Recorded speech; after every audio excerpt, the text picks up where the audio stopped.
A Christmas Carol, in prose being a ghost story of Christmas, by Charles Dickens. Stave 1. Marley's Ghost. Marley was dead, to begin with. There is no doubt whatever about that. The register of his burial was signed by the clergyman, the clerk, and the undertaker, and the chief mourner. Scrooge signed it, and Scrooge's name was good upon change for anything he chose to put his hand to. Old Marley was as dead as a doornail. Mind, I don't mean to say that I know, of my own knowledge, what there is particularly dead about a doornail. I might have been inclined, myself, to regard a coffin-nail as the deadliest piece of ironmongery in the trade, but the wisdom of our ancestors is in the simile, and my unhallowed hand shall not disturb it, or the country's done for. You will therefore permit me to repeat, emphatically, that Marley was as dead as a doornail. Scrooge knew he was dead? Of course he did.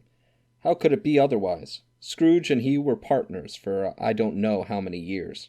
Scrooge was his sole executor, his sole administrator, his sole assign, his sole residuary legatee, his sole friend, and sole mourner. And even Scrooge was not so dreadfully cut up by the sad event, but that he was an excellent man of business on the very day of the funeral, and solemnized it with an undoubted bargain. The mention of Marley's funeral brings me back to the point I started from. There is no doubt that Marley was dead. This must be distinctly understood, or nothing wonderful can come of the story I am going to relate. If we were not perfectly convinced that Hamlet's father died before the play began, there would be nothing more remarkable in his taking a stroll at night, in an easterly wind, upon his own ramparts, than there would be in any other middle-aged gentleman rashly turning out after dark in a breezy spot. Say St. Paul's churchyard, for instance, literally to astonish his son's weak mind. Scrooge never painted out old Marley's name. There it stood years afterward above the warehouse door, Scrooge and Marley. The firm was known as Scrooge and Marley. Sometimes people new to business called Scrooge, and sometimes Marley, but he answered to both names. It was all the same to him. Oh, but he was a tight-fisted hand at the grindstone, Scrooge, a squeezing, wrenching, grasping, scalping, clutching, covetous old sinner, hard and sharp as flint, from which no steel had ever struck out generous fire, secret and self-contained, and solitary as an oyster. The cold within him froze his old features, nipped his pointed nose, shriveled his cheek, stiffened his gait, made his eyes red, his thin lips blue, and spoke out shrewdly in his grating voice. A frosty rime was on his head, and on his eyebrows, and his wiry chin. He carried his own low temperature always about with him. He iced his office in the dog days, and didn't thaw it 1 degree at Christmas. External heat and cold had little influence on Scrooge. No warmth could warm, no wintry weather chill him. No wind that blew was bitterer than he, no falling snow was more intent upon its purpose, no pelting rain less open to entreaty. Foul weather didn't know where to have him. The heaviest rain and snow and hail and sleet could boast of the advantage over him in only one respect.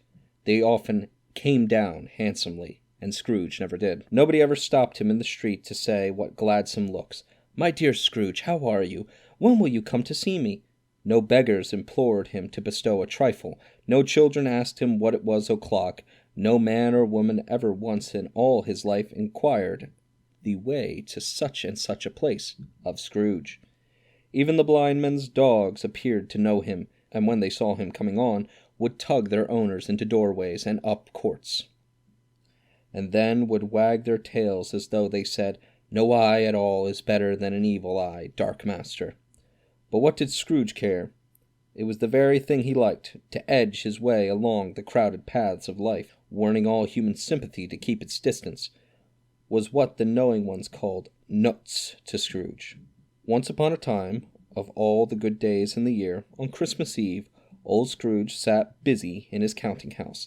It was cold, bleak, biting weather, foggy withal, and he could hear the people in the court outside go wheezing up and down, beating their hands upon their breasts and stamping their feet upon the pavement stones to warm them. The city clocks had only just gone 3, but it was quite dark already. It had not been light all day. The candles were flaring in the windows of the neighboring offices, like ruddy smears upon the palpable brown air. The fog came pouring in at every chink and keyhole, and was so dense without that although the court was of the narrowest, the houses opposite were mere phantoms. To see the dingy cloud come drooping down, obscuring everything, one might have thought that nature lived hard by, and was brewing on a large scale. The door of Scrooge's counting-house was opened that he might keep his eye upon his clerk, who, in a dismal little cell beyond, a sort of tank, was copying letters. Scrooge had a very small fire, but the clerk's fire was so very much smaller that it looked like one coal. But he couldn't replenish it, for Scrooge kept the coal box in his own room, and so surely as the clerk came in with his shovel, the master predicted that it would be necessary for them to part. Wherefore the clerk put on his white comforter, and tried to warm himself at the candle, in which effort, not being a man of a strong imagination, he failed. "A Merry Christmas, Uncle! God save you!" cried a cheerful voice. It was the voice of Scrooge's nephew, who came upon him so quickly that this was the first intimation he had of his approach. "Bah!" said Scrooge. "Humbug!" He had so heated himself with rapid walking in the fog and frost, this nephew of Scrooge's, that he was all in a glow. His face was ruddy and handsome, his eyes sparkled, and his breath smoked again. "Christmas a humbug, Uncle," said Scrooge's nephew. "You don't mean that, I'm sure." "I do," said Scrooge. "Merry Christmas. What right have you to be so merry? What reason have you to be merry? You're poor enough." "Come then," returned the nephew gaily. "What right have you to be dismal? What reason have you to be morose? You're rich enough." Scrooge, having no better answer ready on the spur of the moment, said, "Bah!" again, and followed it up with, "Humbug!" "Don't be cross, Uncle," said the nephew. "What else can I be?" returned the uncle, "when I live in such a world of fools as this? Merry Christmas, out upon Merry Christmas! What's Christmas's time to you but a time for paying bills without money, a time for finding yourself a year older but not an hour richer, a time for balancing your books and having every item in 'em through a round dozen a month presented dead against you?" "If I could work my will," said Scrooge indignantly, "every idiot who goes about with Merry Christmas on his lips should be boiled in his own pudding and buried with a stake of holly through his heart. He should." "Uncle!" pleaded the nephew. "Nephew!" returned the uncle sternly. "Keep Christmas in your own way, and let me keep it in mine." "Keep it?" repeated Scrooge's nephew. "But you don't keep it." "Let me leave it alone, then," said Scrooge. "Much good may it do you, much good it has ever done you." "There are many things from which I might have derived good, by which I have not profited, I dare say," returned the nephew. "Christmas among the rest. But I am sure I have always thought of Christmas time, when it has come around, apart from the veneration due to its sacred name and origin, if anything belonging to it can be apart from that. A good time, a kind, forgiving, charitable, pleasant time. The only time I know of, in the long calendar of the year, when men and women seem by one consent to open their shut hearts freely, and to think of people below them as if they really were fellow passengers to the grave, and not another race of creatures bound on other journeys. And therefore, Uncle, though it has never put a scrap of gold or silver in my pockets, I believe that it has done me good, and will do me good, and I say, God bless it." The clerk in the tank involuntarily applauded. Becoming immediately sensible of the impropriety, he poked the fire, and extinguished the last frail spark forever. "Let me hear another sound from you," said Scrooge, "and you'll keep your Christmas by losing your station. You're quite a powerful speaker, sir," he added, turning to his nephew. "I wonder you don't go into Parliament." "Don't be angry, Uncle. Come, dine with us tomorrow." Scrooge said that he would see him. Yes, indeed he did. He went the whole length of the expression, and said that he would see him in that extremity first. "But why?" cried Scrooge's nephew. "Why?" "Why did you get married?" said Scrooge. "Because I fell in love." "Because you fell in love," growled Scrooge, as if that were the only one thing in the world more ridiculous than a Merry Christmas. "Good afternoon." "Nay, Uncle, but you never came to see me before that happened. Why give it as a reason for not coming now?" "Good afternoon," said Scrooge. "I want nothing from you. I ask nothing of you. Why cannot we be friends?" "Good afternoon," said Scrooge. "I am sorry, Uncle, to all my heart, to find you so resolute. We have never had any quarrel to which I have been a party, but I have made the trial in homage to Christmas, and I'll keep my Christmas humor to the last. So a Merry Christmas, Uncle." "Good afternoon," said Scrooge. "And a Happy New Year." "Good afternoon," said Scrooge. His nephew left the room without an angry word, notwithstanding. He stopped at the outer door to bestow the greeting of the season on the clerk, who, cold as he was warmer than Scrooge, for he returned them cordially. "There's another fellow," muttered Scrooge, who overheard him. "My clerk with 15 shillings a week and a wife and a family talking about a Merry Christmas. I'll retire to Bedlam." This lunatic, in letting Scrooge's nephew out, had let 2 other people in. They were portly gentlemen, pleasant to behold, and now stood with their hats off in Scrooge's office. They had books and papers in their hands, and bowed to him. "Scrooge and Marley's, I believe," said one of the gentlemen, referring to his list. "Have I the pleasure of addressing Mr. Scrooge or Mr. Marley?" "Mr. Marley has been dead these 7 years," Scrooge replied. "He died 7 years ago, this very night." "We have no doubt his liberality is well represented by his surviving partner," said the gentleman, presenting his credentials. It certainly was, for they had been 2 kindred spirits. At the ominous word liberality, Scrooge frowned, and shook his head, and handed the credentials back. "At this time of the year, Mr. Scrooge," said the gentleman, taking up a pen, "it is more than unusually desirable that we should make some slight provision for the poor and destitute, who suffer greatly at the present time. Many thousands are in want of common necessities. Hundreds of thousands are in want of common comforts, sir." "Are there no prisons?" asked Scrooge. "Plenty of prisons," said the gentleman, laying down the pen again. "And the union workhouses?" demanded Scrooge. "Are they still in operation?" "They are, still," returned the gentleman. "I wish I could say they were not." "The treadmill and the poor law are in full vigor, then?" said Scrooge. "Both very busy, sir." "Oh, I was afraid from what you said at first that something had occurred to stop them in the usual course," said Scrooge. "I'm very glad to hear it." "Under the impression that they scarcely furnish Christian cheer of mind or body to the multitude," returned the gentleman. "a few of us are endeavoring to raise a fund to buy the poor some meat and drink, and means of warmth. We choose this time, because it is a time, of all others, when want is keenly felt, and abundance rejoices. What shall I put you down for?" "Nothing," Scrooge replied. "You wish to be anonymous?" "I wish to be left alone," said Scrooge. "Since you ask what I wish, gentlemen, that is my answer. I don't make merry myself at Christmas, and I can't afford to make idle people merry. I help to support the establishments I have mentioned. They cost enough, and those who are badly off must go there." "Many can't go there, and many would rather die." "If they would rather die," said Scrooge, "then they'd better do it, and decrease the surplus population. Besides, excuse me, I don't know that." "But you might know it," observed the gentleman. "It's not my business," Scrooge returned. "It's enough for a man to understand his own business and not to interfere with other people's. Mine occupies me constantly. Good afternoon, gentlemen."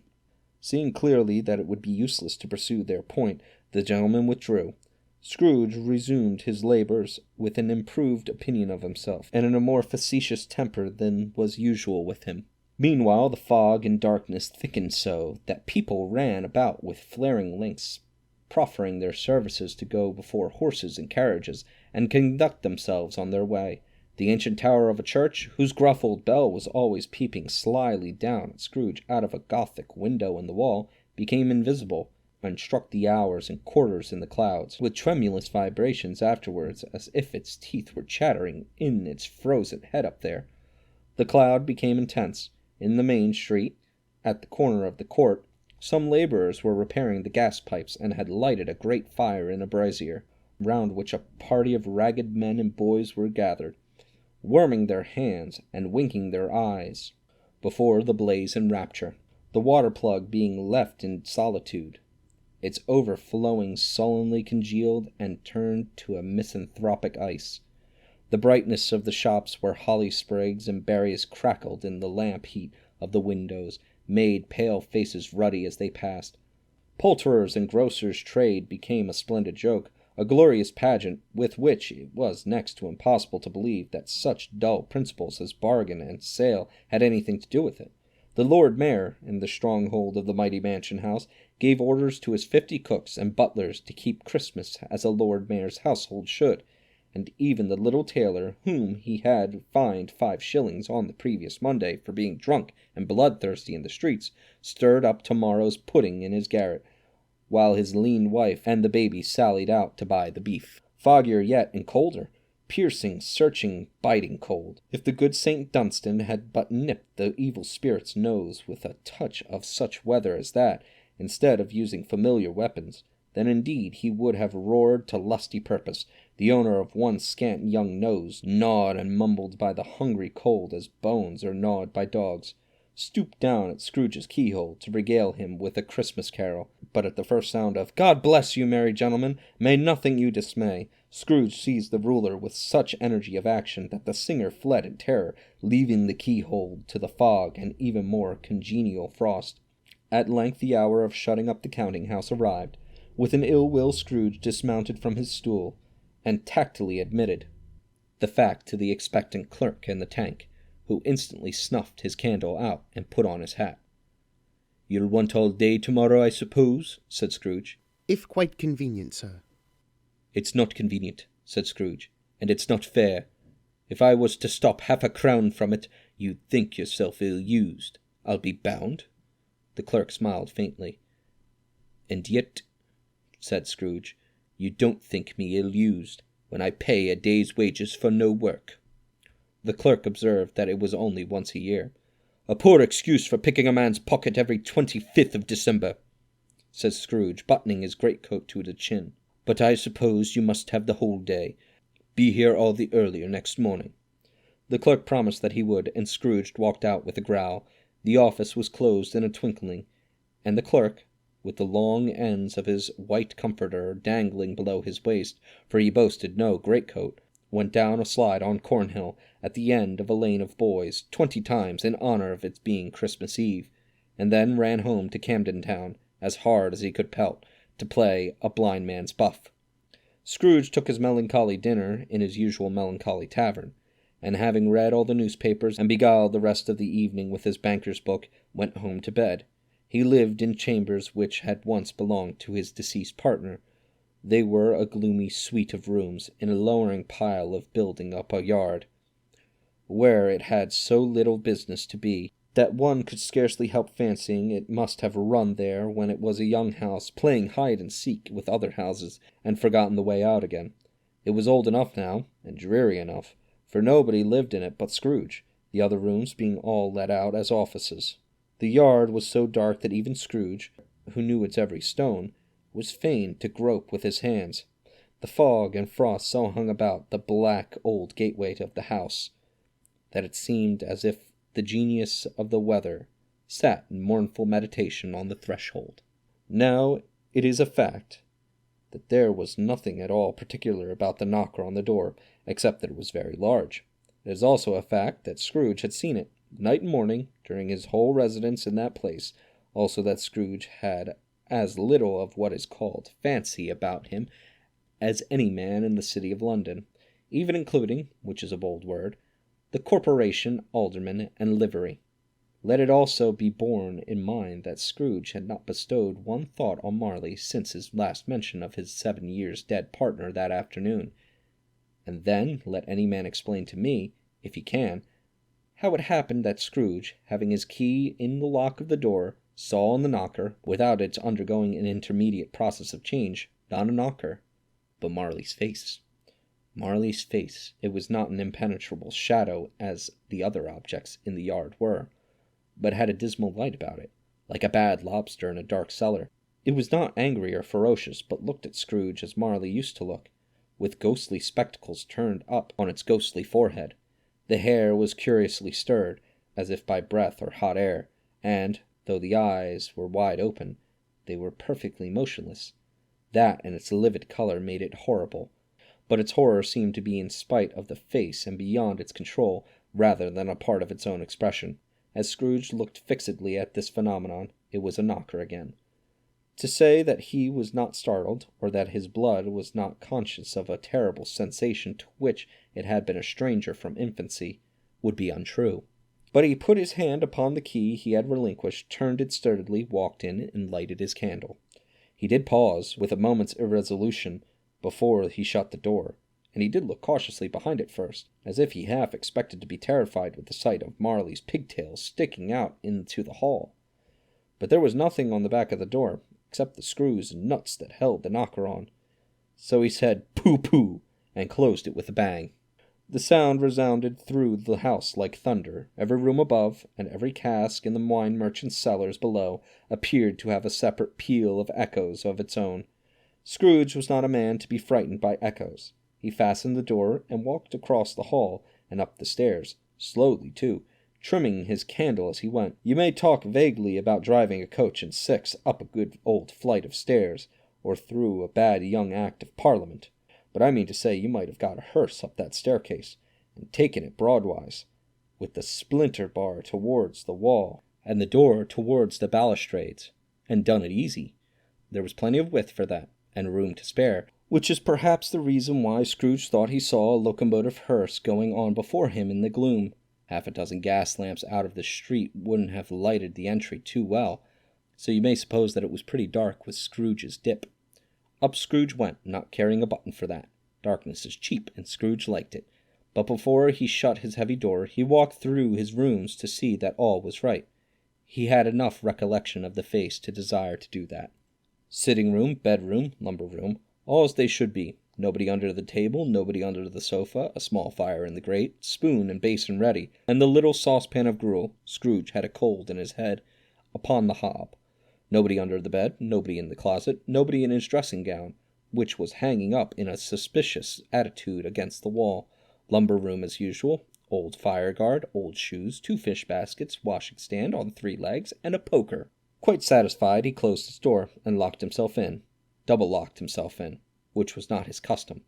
Thus secured against surprise, he took off his cravat, put on his dressing gown and slippers, and his nightcap, and sat down before the fire to take his gruel. It was a very low fire indeed, nothing on such a bitter night. He was obliged to sit close to it, and broad over it. Before he could extract the least sensation of warmth from such a handful of fuel, the fireplace was an old one, built by some Dutch merchant long ago, and paved all around with quaint Dutch tiles, designed to illustrate the Scriptures. There were Cains and Abels, Pharaoh's daughters, queens of Sheba, angelic messengers descending through the air on clouds like feather-beds, Abrahams, Belshazzars, apostles putting off to sea in butter-boats, hundreds of figures to attract his thoughts, and yet that face of Marley, 7 years dead, came like the ancient prophet's rod, and swallowed up the whole. If each smooth tile had been a blank at first, with power to shape some picture on its surface from the disjointed fragments of his thought, there would have been a copy of old Marley's head on every one. "Humbug!" said Scrooge, and walked across the room. After several turns he sat down again. As he threw his head back in the chair, his glance happened to rest upon a bell, a disused bell, that hung in the room, and communicated for some purpose now forgotten with the chamber in the highest story of the building. It was with great astonishment, and with a strange, inexplicable dread, that as he looked, he saw this bell begin to swing. It swung so softly in the outset that it scarcely made a sound, but soon it rang out loudly, and so did every bell in the house. This might have lasted half a minute, or a minute, but it seemed an hour. The bells ceased as they had begun, together. They were succeeded by a clanking noise deep down below, as if some person were dragging a heavy chain over the casks in the wine merchant's cellar. Scrooge then remembered to have heard that ghosts in haunted houses were described as dragging chains. The cellar door flew open with a booming sound, and then he heard the noise much louder, on the floors below, then coming up the stairs, then coming straight towards his door. "It's humbug still," said Scrooge. "I won't believe it." His colour changed, though, when, without a pause, it came on through the heavy door, and passed into the room before his eyes. Upon its coming in, the dying frame leaped up, as though it cried, "I know him! Marley's ghost!" and fell again. The same face, the very same. Marley in his pigtail, usual waistcoat, tights, and boots, the tassels on the latter bristling like his pigtail and his coat skirts, and the hair upon his head. The chain he drew was clasped about his middle. It was long, and wound about him like a tail, and it was made, for Scrooge observed it closely, of cash-boxes, keys, padlocks, ledgers, deeds, and heavy purses wrought in steel. His body was transparent, so that Scrooge, observing him, and looking through his waistcoat, could see the 2 buttons on his coat behind. Scrooge had often heard it said that Marley had no bowels, but he had never believed it until now. No, nor did he believe it even now, though he looked the phantom through and through, and saw it standing before him. though he felt the chilling influence of its death-cold eyes and marked the very texture of the folded kerchief bound about its head and chin, which wrapper he had not observed before. He was still incredulous, and fought against his senses. "How no," said Scrooge, caustic and cold as ever. "What do you want with me?" "Much." Marley's voice, no doubt about it. "Who are you?" "Ask me who I was." "Who were you, then?" said Scrooge, raising his voice. "You're particular for a shade." He was going to say, to a shade, but substituted this, as more appropriate. "In life I was your partner, Jacob Marley." Can you sit down?" asked Scrooge, looking doubtfully at him. "I can." "Do it, then." Scrooge asked the question because he didn't know whether a ghost so transparent might find himself in a condition to take a chair, and felt that in the event of it being impossible, it might involve the necessity of an embarrassing explanation. But the ghost sat down on the opposite side of the fireplace, as if he were quite used to it. "You don't believe in me," observed the ghost. "I don't," said Scrooge. "What evidence would you have of my reality beyond that of your senses?" "I don't know," said Scrooge. "Why do you doubt your senses?" "Because," said Scrooge, "a little thing affects them. A slight disorder of the stomach makes them cheats. You may be an undigested bit of beef, a blot of mustard, a crumb of cheese, a fragment of an underdone potato. There's more of gravy than the grave about you, whatever you are." Scrooge was not much in the habit of cracking jokes, nor did he feel, in his heart, by any means waggish then. The truth is that he tried to be smart, as a means of distracting his own attention and keeping down his terror, for the spectre's voice disturbed the very marrow in his bones. To sit staring at those fixed glazed eyes in silence for a moment would play, Scrooge felt, the very deuce with him. There was something very awful, too, in the spectre's being provided with an infernal atmosphere of its own. Scrooge could not feel it himself, but this was clearly the case, for though the ghost sat perfectly motionless, its hair and skirts and tassels were still agitated as by the hot vapor from the oven. "You see this toothpick?" said Scrooge, returning quickly to the charge, for the reason just assigned, and wishing, though it were only for a second, to divert the vision's stony gaze from himself. "I do," replied the ghost. "You are not looking at it," said Scrooge. "But I see it, said the ghost. notwithstanding." "Well," returned Scrooge, "I have but to swallow this, and be for the rest of my days persecuted by a legion of goblins, all of my own creation. Humbug, I tell you, humbug!" At this spirit raised a frightful cry, and shook its chains with such a dismal and appalling noise that Scrooge held on tight to his chair to save himself from falling in a swoon. But how much greater was his horror, when the phantom, taking off the bandage round its head, as if it were too warm to wear indoors, its lower jaw dropped down upon its breast. Scrooge fell upon his knees and clasped his hands before his face. "Mercy!" he said. "Dreadful apparition! Why do you trouble me?" "Man of the worldly mind," replied the ghost. "do you believe in me or not?" "I do," said Scrooge. "I must. But why do spirits walk the earth, and why do they come to me?" "It is required of every man," the ghost returned, "that the spirit within him should walk abroad amongst his fellow men, and travel far and wide. And if that spirit goes not forth in life, it is condemned to do so after death. It is doomed to wander through the world, oh, woe is me, and witness what it cannot share, but might have shared on earth, and turn to happiness." Again the spectre raised a cry and shook its chain and wrung its shadowy hands. "You are fettered," said Scrooge, trembling. "Tell me why?" "I wear the chain I forged in life," replied the ghost. "I made it link by link and yard by yard. I girded it on of my own free will, and of my own will I wore it. Is its pattern strange to you?" Scrooge trembled more and more. "Or would you know?" pursued the ghost. "The weight and length of the strong coil you bear yourself. It was full as heavy and as long as this 7 Christmas Eves ago. You have labored on it since. It is a ponderous chain." Scrooge glanced about him on the floor, in the expectation of finding himself surrounded by some 50 or 60 fathoms of iron cable, but he could see nothing. "Jacob," he said imploringly, Old Jacob Marley, tell me more. Speak comfort to me, Jacob. I have none to give, The ghost replied.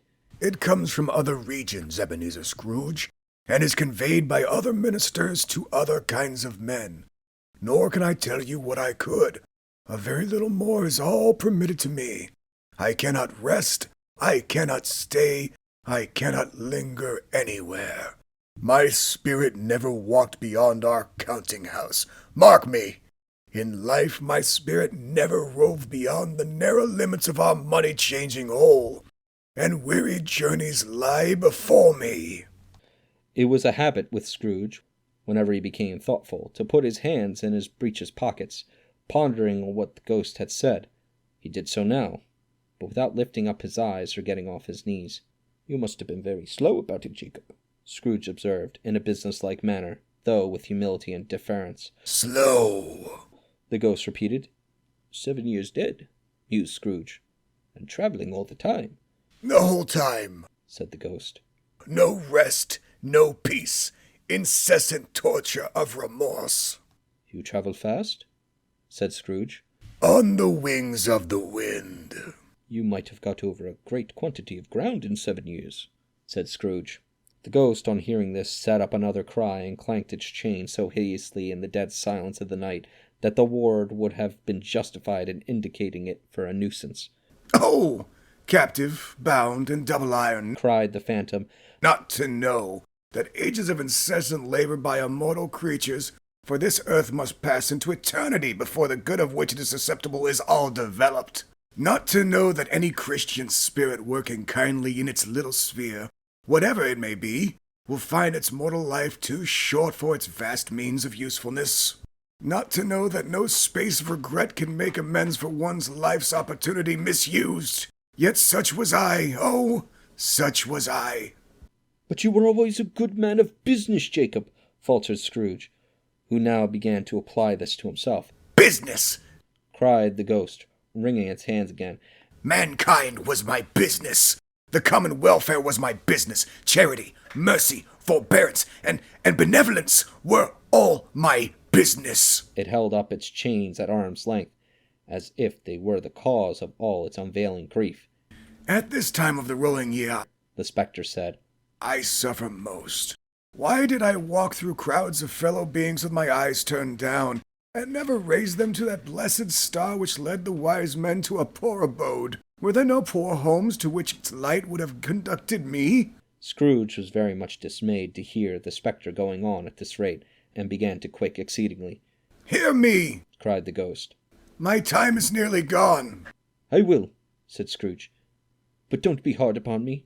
Don't be flowery, Jacob, pray. How is it that I appear before you in a shape you can see? I may not tell. I have sat invisible beside you many and many a day. It was not an agreeable idea. Scrooge shivered and wiped the perspiration from his brow. There is no light part of my penance, pursued the ghost. I am here tonight to warn you that you have yet a chance and a hope of escaping my fate. A chance and a hope of procuring Ebenezer.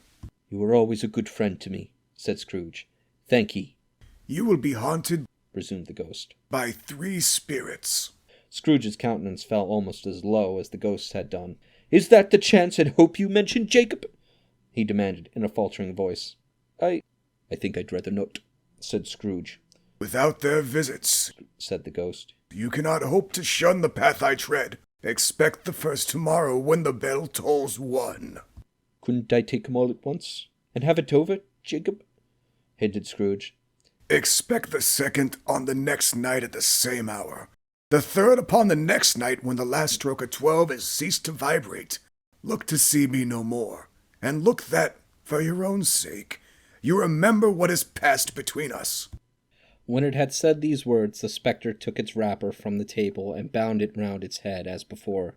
Scrooge knew this by the smart sound its teeth made when the jaws were brought together by the bandage. He ventured to raise his eyes again, and found his supernatural visitor comforting him in an erect attitude, with its chains wound over and about its arm. The apparition walked backward from him, and at every step it took the window raised itself a little, so that when the spectre reached it, it was wide open. It beckoned Scrooge to approach, which he did, When they were within 2 paces of each other, Marley's ghost held up its hand, warning him to come no nearer. Scrooge stopped. Not so much in obedience as in surprise and fear, for on the raising of the hand he became sensible of confused noises in the air, incoherent sounds of lamentation and regret, wailings inexpressibly sorrowful and self-accusatory. The spectre, after listening for a moment, joined in the mournful dirge, and floated out upon the bleak, dark night. Scrooge followed to the window, desperate in his curiosity. He looked out. The air was filled with phantoms wandering hither and thither in restless haste, and moaning as they went. Every one of them wore chains like Marley's ghost. Some few, they might be guilty governments, were linked together. None were free. Many had been personally known to Scrooge in their lives. He had been quite familiar with one old ghost, in a white waistcoat, with a monstrous iron safe attached to its ankle, who cried piteously about being unable to assist a wretched woman with an infant, whom it saw below upon a doorstep. The misery with them all was clearly that they sought to interfere for good in human matters, and had lost the power forever. Whether these creatures faded into mist, or mist enshrouded them, he could not tell, but they and their spirit voices faded together, and the night became as it had been when he walked home. Scrooge closed the window, and examined the door by which the ghost had entered. It was double-locked, as he had locked it with his own hands, and the bolts were undisturbed. He tried to say "humbug," but stopped at the first syllable. And being from the emotion he had undergone, or the fatigues of the day, or his glimpse of the invisible world, or the dull conversation of the ghost, or the lateness of the hour, much in need of repose, he went straight to bed without undressing, and fell asleep upon the instant.